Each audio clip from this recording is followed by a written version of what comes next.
Hello friends, आज के video में डिस्कस करने जा रही हूँ ऐसे what is a good book को, जिसे लिखा है जॉन रस्किन ने। जॉन रस्किन का जन्म हुआ 8 फरवरी 1819 को और मृत्यु हुई 20 जनवरी 1900 को। विक्टोरियन राइटर थे। प्रोज स्टाइल में वो कार्लाइल से ज़्यादा इंस्पायर्ड थे। इसके अलावा सिंप्लिसिटी और सब्लिमिटी, ये दो गुण उनके लेखों में हमें हमेशा देखने को मिलते हैं। जो हमारा प्रेजेंट ऐसे है what is a good book, वो लिया गया है उनकी बुक सीज़म एंड लिलीज में से। आपको ये बता दूं कि इस ऐसे के अंदर उन्होंने डिस्कस किया है एक अच्छी बुक की क्वालिटीज़ को। ऐसे की शुरुआत करते हैं वो और हमसे बात करना शुरू करते हैं good good book of the hour के बारे में। इन प्लीजेंट और यूजफुल टॉक्स को कोई व्यक्ति कन्वर्सेशन के द्वारा सब तक नहीं पहुंचा सकता, उसे वो प्रिंटेड रूप में आप सब तक पहुंचा देता है। एक सेंसिबल फ्रेंड की तरह ये बुक आपको जो जानना जरूरी है वो बताती हैं। ये बुक्स एडुकेशन के द्वारा और कॉमन होती जा रही हैं और हमें इनके प्रति थैंकफुल भी होना चाहिए। अगर हम इन गुड बुक्स का गुड यूज़ नहीं कर पाते हैं, good book of the hour का, तो वास्तव में हमें थोड़ा सा शर्मिंदगी भी महसूस कर लेनी चाहिए। कुछ इस तरीके की बातें करते हुए वो अपने ऐसे को स्टार्ट करते हैं। आगे वो हमसे कहते हैं कि good book of the hour का सबसे खराब यूज़ तब करते हैं हम, जबकि हम इन्हें ट्रू बुक्स की श्रेणी में रख देते हैं। तो हमें good book of the hour और ट्रू बुक का अंतर बताने की कोशिश करते हैं। कहते हैं कि good book of the hour जो होती है ना, वो लेटर और न्यूज़पेपर की तरह होती हैं। उनमें कही गई बातें इम्पोर्टेंट होती हैं, पर after a long period they will not be useful, या फिर कुछ संग्रह या फैक्ट्स की जानकारी के लिए केवल उनकी ज़रूरत होगी। ऐसी किताबें होती हैं good book of the hour. Good book of the hour जो होती हैं वो लेटर या न्यूज़पेपर्स से वो कंपेयर करके हमें बताते हैं। एक बुक टॉक्ड नहीं रिटन थिंग होती है, वो आगे एक्सप्लेन करते हैं और कहते हैं कि रिटन थिंग को इसलिए लिखा जाता है ताकि वो परमानेंट हो जाए। बुक ऑफ टॉक को प्रिंट इसलिए किया जाता है क्योंकि ऑथर हजारों लोगों से एक बार में कम्युनिकेट नहीं कर सकता, तो वो क्या करता है, अपने विचारों को प्रिंट करवा देता है। बुक जब लिखी जाती है तो उद्देश्य वॉइस को मल्टीप्लाई करना या जो विचार कहे जा रहे हैं उन्हें आगे आगे की ओर कैरी करना नहीं होता, बल्कि इसके द्वारा अपनी कही गई बात को राइटर चाहता है कि वो हमेशा के लिए प्रिजर्व कर दे। राइटर जिस बात को लिखता है उसके बारे में उसका ये मानना होता है कि जो कुछ भी वो कह रहा है वो पहले कभी किसी ने नहीं कहा है और ना ही कोई और कह सकता है। उस बात को वो एक बुक की फॉर्म में रिटन रूप में हमारे सामने रख देता है। एक तरह से हम कह सकते हैं कि बुक की रिटन फॉर्म में राइटर की नॉलेज का वो पार्ट होता है जो कि सर्वोत्तम है और जिसे कि वो शेयर करना अपना कर्तव्य मानता है। रस्किन कहते हैं कि एक वाइज मैन जो होता है ना, उसके वर्क का वो अंश जो कि ऑनेस्टली और बेनिवोलेंटली कहा गया है, वो उसकी बुक है। इसमें कुछ इविल फ्रेगमेंट हो सकते हैं, परंतु फिर भी गुड रीडर का काम क्या होता है कि easily true bits of knowledge को इसमें से डिस्कवर कर ले। इस प्रकार की किताबें हर युग में लिखी गई हैं। इस शॉर्ट लाइफ में हमें एक्यूरेटली डिसाइड करना होता है कि हमें क्या पढ़ना है, क्या नहीं पढ़ना है। फिर वो हमें एक बहुत प्यारा सा एग्जाम्पल दे करके बात करते हैं और कहते हैं कि अगर किसी भी व्यक्ति के लिए यह संभव है कि वो किंग्स और क्वींस के साथ उठ बैठ सके, बातें कर सके, तो वो किसी स्लेव के पास बात करने नहीं जाएगा। क्यों? क्योंकि गुड कंपनी है। जब हम हाई सोसाइटी में बैठते हैं तो हमें हाई मैनर्स, हाई सोसाइटी मिलती है। तो वही चीज़ गुड बुक्स के मामले में है। हम फालतू चीज़ें पढ़ेंगे उससे अच्छा है we should read good book, क्योंकि गुड बुक जो होती है उसे पढ़ने के बाद हमारा कैरेक्टर इम्प्रूव होता है। इस तरीके से वो हमें अपनी बात पर जोर दे करके कहते हैं। आगे वो तुलना करते हैं इस दुनिया की एक ओपन कोर्ट से, जिस ओपन कोर्ट में हमारे ऊपर है कि हम खुद के लिए क्या प्लेस डिजायर कर रहे हैं और कौन सी जगह पर अपने आप को हम फिट पा रहे हैं और किस स्थान पर हम खुद को फिट कर रहे हैं। ज्ञान वास्तव में एरिस्टोक्रेसी है एक तरह की, जिसमें व्यक्ति तभी प्रवेश कर सकता है इस ज्ञान की दुनिया में या क्षेत्र में जबकि खुद में योग्यता हो। अगर आप में योग्यता नहीं है तो आप कभी भी उस एरिस्टोक्रेसी की दुनिया में जो कि नॉलेज की है नहीं घुस सकते। नोबल राइटर्स हमारे स्तर पर कभी भी आकर के झुकते नहीं हैं। राइटर कहते हैं नोबल राइटर्स के लेवल तक हमें खुद को ऊपर उठाना होगा if we want to understand them, if we want to enjoy and entertain with their thoughts.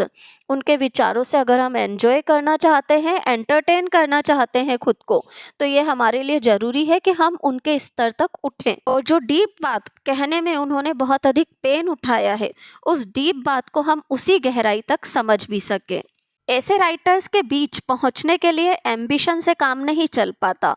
उनसे शिक्षा पाने की डिज़ायर प्रकट करनी पड़ती है। उनके विचारों को के अंदर हमें अपने विचार नहीं ढूंढने हैं।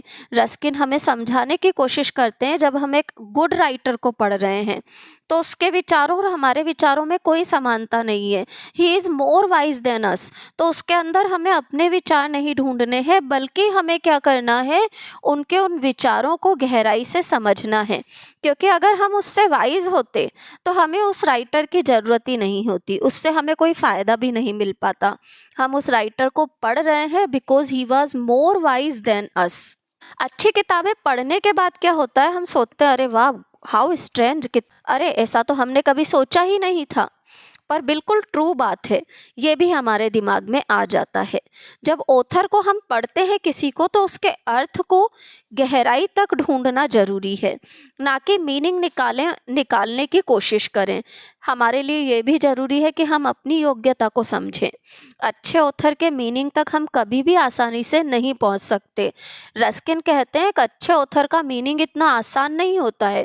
क्यों नहीं होता है? क्योंकि वो हमेशा हिडन वेज में बात करता है, पैरेबल्स के माध्यम से बात करता है। तो एक अच्छे राइटर के अर्थ को अगर हमें समझना है तो हमें बहुत मेहनत करनी होगी।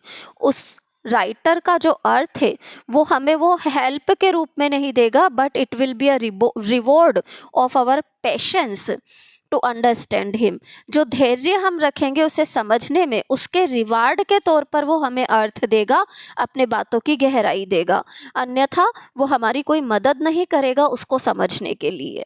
एक बहुत ही प्यारा सा कंपैरिजन आगे वो देते हैं, विजडम को गोल्ड से कंपेयर करते हैं। कहते हैं कि जो रीडर होता है ना, वो एक ऑस्ट्रेलियन माइनर जैसा है।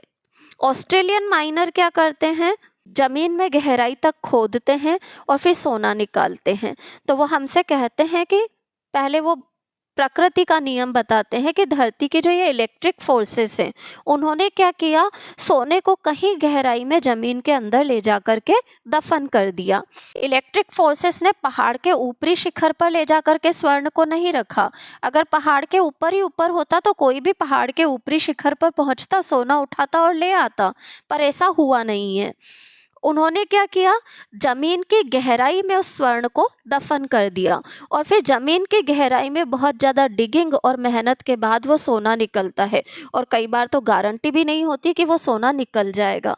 तो ठीक यही हालत ज्ञान के क्षेत्र की है। It requires too much digging to understand the depth of the meaning. Meaning की गहराई को समझना है तो हमें बहुत ज़्यादा डिगिंग करनी होगी अर्थ की, तब कहीं जाकर के हम गहराई तक समझ पाएंगे, सीख पाएंगे, जान पाएंगे।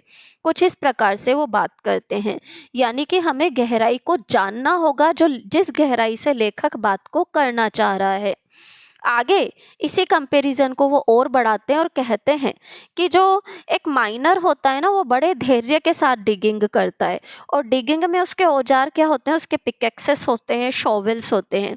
ठीक इसी प्रकार से जो रीडर होता है ना, वो भी अगर धैर्यपूर्वक पढ़ रहा है तो उसके औजार क्या होंगे, उसकी विट, उसकी लर्निंग, उसकी केयर, ये सब उसके औजार होंगे, जिनके माध्यम से अंत में क्या होगा, वो ज्ञान रूपी गोल्ड को पा सकेगा।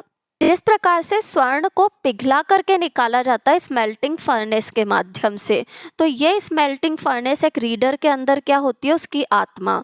एक रीडर की आत्मा इस स्मेल्टिंग फर्नेस का काम करती है, जिसके माध्यम से स्वर्ण रूपी विजडम को वो प्राप्त कर पाता है।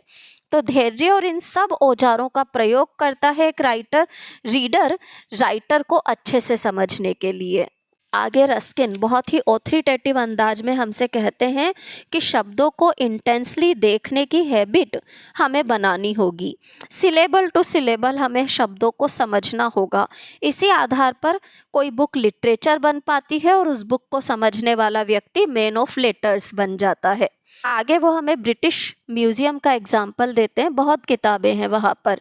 इन किताबों का आप सारी की सारी पढ़ लीजिए, पर पढ़ने और उनके अर्थ को ग्रहण करने में बड़ा अंतर होता है। अगर आप सारी की सारी किताबें पढ़ लेते हैं तो भी आप इलिटरेट रहेंगे, परंतु अगर आप एक किताब के 10 पन्ने भी गहराई से पढ़ लेते हैं तो आप लिटरेट की कैटेगरी में आ जाएंगे। तो यही अंतर होता है एजुकेशन और नॉन एजुकेशन में। इंटेलेक्चुअल वाला कि आप केवल पढ़े जा रहे हैं, जबकि अगर आप एडुकेट होना चाहते हैं तो आपके लिए ज़रूरी है कि किसी भी बुक की गहराई में जाएं और उसके इंटेलेक्चुअल पार्ट को खींच करके निकालें, समझने की कोशिश करें। तो ये अंतर वो हमें ब्रिटिश म्यूजियम के माध्यम से क्लियर करते हैं। वेल एडुकेटेड जेंटलमैन के बारे में वो हमसे कहते हैं कि जो उसके शब्द होते हैं ना, उन शब्दों के ट्रू डिसेंट को वो जानता है, उन शब्दों के एंशंट ब्लड को वो जानता है। वो ये भी अच्छे से जानता है कि किस शब्द को किस एक्सेंट और किस एक्सप्रेशन के साथ बोलना है, और यही एक्सेंट और एक्सप्रेशन होता है जो कि उसे कॉमन रन ऑफ मैन से अलग कर देता है या उसे श्रेष्ठ साबित करता है। तो तभी है ना ये कि हम इजीली डिफ्रेंशिएट कर पाते हैं कि कौन व्यक्ति बनावटी है और कौन व्यक्ति रियल है। तो वो बनावटी और रियल का अंतर हमें कैसे पता चलता है? उसके अंदाज से, उसके एक्सेंट से। तो वही चीज़ वो बोल रहा है कि ज्ञानी व्यक्ति का एक्सेंट अपने आप अलग नज़र आ जाता है। यही बात उसे एक स्कॉलर भी बनाती है। At the end of the essay वो बहुत प्यारी सी बात हमसे कहते हैं, few words well chosen well distinguished, के कुछ शब्द जिन्हें हम अच्छे से चुने और अच्छे से डिस्टिंग्विश करें, वो हजारों शब्द जो काम नहीं कर सकते उस काम को कर जाते हैं। अगर शब्दों पर हम ध्यान नहीं देते हैं तो वास्तविकता ये है कि शब्द एक बहुत ही डेडली वर्क कर सकते हैं। यहाँ पर वो ऐसे को कंप्लीट करते हैं और हमें शब्दों और किताबों के गहरे मायने समझाने की कोशिश भी अपनी पूरी कर लेते हैं। मेरा वीडियो अच्छा लगा हो तो चैनल को लाइक, सब्सक्राइब और शेयर ज़रूर करें। Thank you everyone.